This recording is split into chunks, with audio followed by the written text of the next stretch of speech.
Shalom. This is your brother Tazaya Amar of GMS Valdosta, Georgia, coming out again with another weekly lesson. And I pray that it be edifying. But first, I want to give all praises and honor to Yahweh, by Hashem Yahushai, by Hashem Rikakadash. Double honors to our apostles and elders of GMS for teaching us the true knowledge of this scripture. I want to say shalom and a heart to all the sisters and brothers that's also striving in this same true doctrine. Shalom. Today's lesson is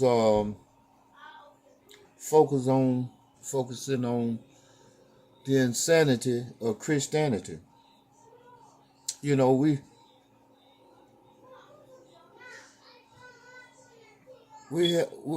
for whatever reason, Christians that say that they believe in the Bible, but when the Bible come out, they have a problem with it. And my thing is, evidently they don't read the Bible for themselves. Whatever the pastor or the preacher tell them or read to them or convey to them, you know, that's the gospel. You know, they don't read for themselves. You know, they don't they don't pray for understanding and read for themselves. You know, they just go word of mouth. They just go about what he said. And one of the biggest problems they have is that the children of Israel, being God's chosen people, you know, every Christian can't, you know, for whatever reason, they can't believe that the Most High, Yahweh Bahashem Yahushai, got a chosen people. And you can read it to them out of the Bible, and for whatever reason, they still believe that Yahweh Bahashem Yahushai love everybody. And that's not scripture. And with that being said, I'm going to read the book of Deuteronomy, chapter 7, starting at verse 6. For thou art an holy people unto the Most High Yahweh thy power. The Most High Yahweh thy power hath chosen thee to be a special people unto himself, above all people that are upon the face of the earth. And you know, when you read that scripture, I don't understand how the entire verse just go right over Christian heads. They can't receive it, or they don't want to receive it.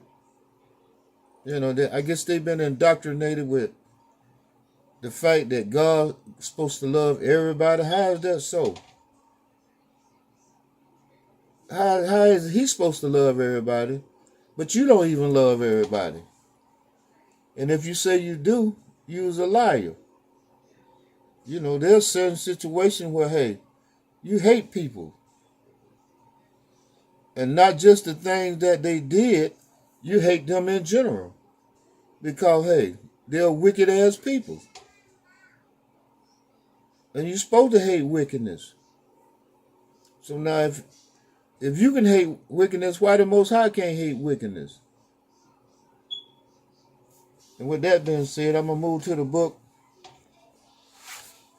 of Deuteronomy, chapter 7.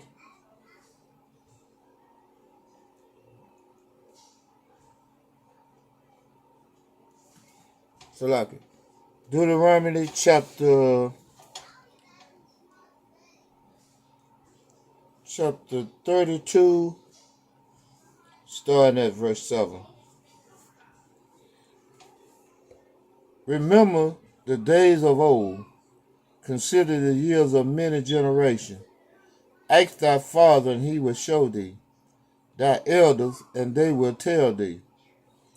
When the Most High divided unto the nation their inheritance, when he separated the sons of Adam, he set the bounds of the people according to the number of the children of Israel. And you know, when you tell people that, hey, Israelite is God chosen people, you know, he chose them above all peoples on the face of the earth. Man, you can see the contortions in their faces, you know, that they just can't comprehend the fact that God, Yahweh, by Hashem Shah, have a chosen people. And they would say, well, God, he made everybody, so why shouldn't he, you know, why wouldn't he just love one particular people and don't love all his creation? You know, and I ponder that question, and I wonder myself. And just speaking as a man, you know, the Most High Yahweh Bashem Shah, you know, when he said, let's make man in our image, maybe he was talking about the Israelites. Now, why he chose us to be a peculiar people unto himself, hey, all those questions will be answered in the kingdom. So if you want a definite answer, hey, we'll know in the kingdom. And with that, I'm going to move to the book of 1 Peter, chapter 2, verse 9. And it reads, but ye are a chosen generation, a royal priesthood, and holy nation, a peculiar people, that ye should show forth the praise of him who has called you out of the darkness into his marvelous light. And with that being said, I got to read that again. But ye are a chosen generation. 1 Peter chapter 2, verse 9. But ye are a chosen generation, a royal priesthood, and holy nation. And once again, you know, the Most High Yahweh Bashem Abishai, hey, he can choose what he want to choose. He can choose who he want to choose. You know, hey, he's omnipotent. Hey, he can do whatever he want to do. He's the all in all. 1 Peter chapter 2, starting again at verse 9. But ye are a chosen generation. Now, like as I said earlier, if you want to know why we are a chosen generation, hey, all this will be answered in the kingdom. And if we knew the answer and we gave it to you, you still wouldn't accept it. You can't accept the fact that, hey, we are a chosen generation. So, what good would it do to answer your question? A royal priesthood and holy nation, a peculiar people, that ye should show forth the praise of him who has called you out of darkness into his marvelous light. And you know for a fact that we are a peculiar people. We're the only people that could have survived that voyage on the bottom of them slave ships, stacked on top of each other like sardines in a can. What other race of people could have survived that? Man, you can't fathom just being broke with less than $100,000 in your bank account. You start jumping off of tall buildings behind that. So how in the hell could you survive a voyage in the bottom of a slave ship, stacked on top of each other, you know, weeks and weeks at a time? Start, you know, surviving starvation, thirst, rape and torture, diseases, And the list goes on. This is the book of 1 Peter chapter 2, verse 10. Which in time past were not a people, but are now the people of the Most High. You know, when we turn our back on Yahweh Shem Shai, hey, he took down the standard and allowed us to be manhandled, mistreated, and tortured by ye devils. And when I say ye devils, I'm talking about you, Esau, the so-called white man. Once again, 1 Peter chapter 2, verse 10. Which in time past were not a people, but are now the people of the Most High. Hey, we coming back to, hey, our higher power. You know, you had your foot on our neck long enough. Hey, the Most High is fed up with you. That's why He's rising us up. Yeah. That sleeping lion is waking up. That crouching lion is raising up now. So get ready to go into slavery. But are not the people of the Most High, which had not obtained mercy, but now have obtained the mercy. You know, we didn't get no mercy from you devils. You know, from the little 3-year-old, as soon as he's able to walk, you had him out there in the cotton field. To the centennial, you know, men and women, pregnant women, had to pick cotton until the time of delivery. And then they had to have the baby in the field, cut the umbilical cord. She get right back up and goes back to picking cotton. You take the baby to the slave cabin, and while she's out there picking cotton, you take the baby and feed it, use it for alligator bait. Man, you devil got something to pay for, man. And these just the atrocities that we know about. Imagine all the things that you did undercover that you thought you was going to get away with. And with that, I'm going to move to the book of Psalms. Psalms 139.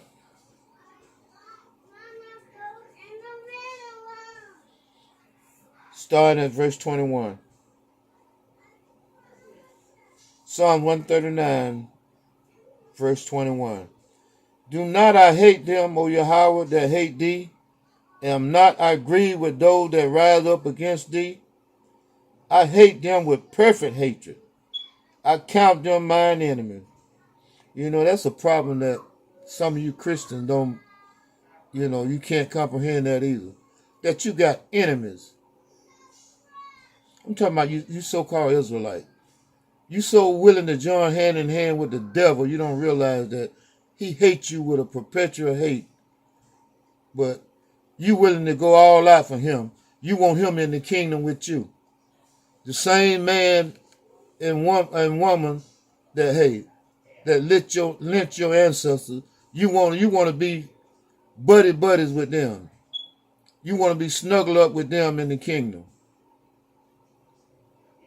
Man, you Negroes have lost your mind. And the Most High, if he hate them with a perfect hatred, shouldn't you hate them with a perfect hatred?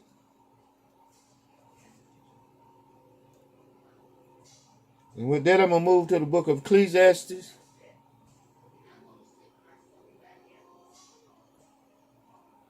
The book of Ecclesiastes, chapter 3, verse 8.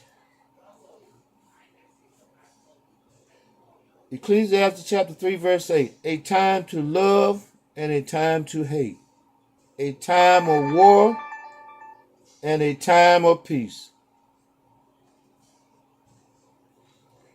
So now, what's wrong with hate? If these devils hate you, why you can't hate them back?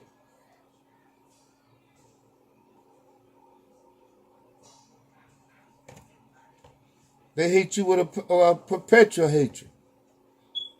Why do you think they hate? They shoot you with your hands up. They shoot you for a tail light out, a tag light out. Running a stop sign is a death sentence. That's because they hate you with a perpetual hatred, a profound hatred. As much as you love them, that's how much they hate you. And don't let that pat on the back and that painted on smile fool you. These devils hate you today. They hate your very existence. And if they had their way, you'll be exterminated. They'll stamp you out like as if you was a cockroach. And that's what they look at you as an insect.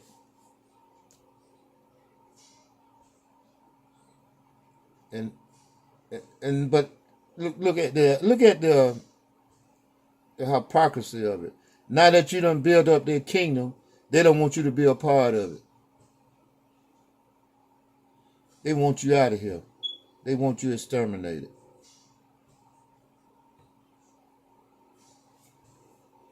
But you want to hold hands in hand with the damn devil. Good luck with that. This is the book of Jeremiah,